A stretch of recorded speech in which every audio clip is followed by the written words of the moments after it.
अस्सलाम वालेकुम। SM news के साथ मैं हूं सैयद मुक़द्दर रज़ा। खबरों के सिलसिले को मज़ीद आगे बढ़ाते हुए आपको बताएं कि गुजरांवाला में बढ़ती हुई चोरी डकैतियों का सिलसिला थम न सका। पीपल्स कॉलोनी जेड ब्लॉक में चोर घर का ताला तोड़कर घर का सफाया कर गए। इसी हवाले से मज़ीद अहवाल बता रहे हैं हमारे नुमाइंदे खलील अख्तर। जी बिल्कुल, गुजरांवाला में बढ़ती हुई चोरी डकैतियों का सिलसिला थाम ना सका। पीपल्स कॉलोनी जेड ब्लॉक में चोर घर का ताला तोड़कर घर से 5 लाख रुपए नकदी 10 तोला जेवरात लेकर फरार हो गए। ये वाक़या जेड ब्लॉक पीपल्स कॉलोनी में हुआ है। अहले खाना बैरून मुल्क गए हुए हैं।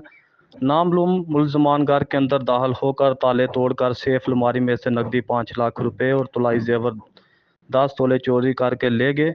लवाहकीन ने CPO गुजरांवाला, RPO गुजरांवाला और SHO पीपल्स कॉलोनी से अपील की है कि हमारे साथ ज्यादती हुई है, हमारा माल मसरूका बरामद करवाया जाए और मुलजमान को जल्द गिरफ्तार करके सजा दी जाए। जी।